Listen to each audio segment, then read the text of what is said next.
Կառավարության դիմաց խմբված մի քանի տասնյակ փոքր եւ միջին ձեռնարկատերեր պահանջում են շրջանառության, ինչպես նաեւ գույքահարկի օրենքի կասեցում։ Նրանք ահազանգում են ընդունված օրենքները կարող են շատ մեծ վնասներ հասցնել փոքր եւ միջին ձեռնարկատիրություններին։ Հարկային բեռը հունվարի 1-ից ավելացել է 5%-ը դարձել է 10%, մի հատ էլ հուլիսի 1-ից 10%-ը մոտավորապես եռապատվելու է, դառնալու է 30% եւ այսօր գործող ստվերում աշխատողների համար ավելի բարենպաստ պայմաններ է ստեղծվելու։ Այս փոփոխությունների անմիջական կրողները փոքր ու միջին ձեռնարկատերերն են։ Դա նրանց համար ոչ միայն բիզնեսը պահպանելու, այլև հացի խնդիր է։ Ոմանք արդեն դադարեցրել են գործունեությունը, ոմանք էլ այդ ճանապարհին են։ Այս մարդիկ, ովքեր 27000-ով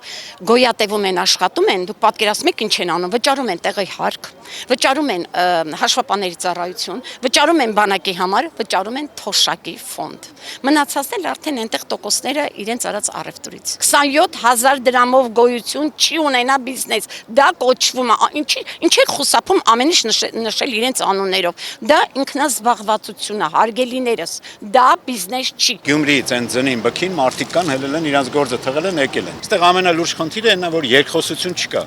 Կա մենախոսություն, այսինքն այն կողմից ասում են որպես բարձրագույն ճշմարտություն, առանց իջնելու իրական հատվածի հետ քննարկելու։ Բողոքի ակցիային մասնակցում են հիմնականում մայրաքաղաքի եւ Երևանի մոտ գտնվող բնակավայրերի բնակիչները։ Ունենք Գյումրիից, ունենք Հոկտեմբերյանից, ունենք Էջմիածինից, ունենք Մասիսից, ունենք Արտաշատից։ Շատ հեռուները չեն կարողացել, որովհետեւ լսեցիք, որ մի քանի օրվա մեջ ենք այս ամեն ինչը կազմակերպել։ Նրանք, ովքեր չեն կարողացել Երևան հասնել, ստորագրել են ընդհանուր պահանջների տակ։ Ամենը 3-4 օր առաջ սկսեցինք թղթային ստորագրահավաքը 2300-ից ավել ստորագրություն աստեղ հավաքագրվել։ Պահանջը էլի մեկն է՝ հետ կանգնել այդ որոշումներից։ Ակցիայի մասնակիցները հավաքական պահանջները կառավարությանն են ներկայացրել։ Հետագա քայլերը կորոշեն պատասխանը ստանալուց հետո։ Այսօր դադարեցնում եք ակցիան, սպասեք մինչև պատասխանի։ Դեռ կորոշենք, դադարեցնում ենք թե չէ, դիմումը հանձնենք։ Ցուցարարները կառավարությանը պատասխանի համար 10 օր ժամանակ են տվել։ Իրենց պահանջներին չարձագանքելու դեպքում կշարունակեն բողոքի ակցիաները։ Անի Հովհաննիսյան, Գևորգ Սյանոսյան, Renews Armenia։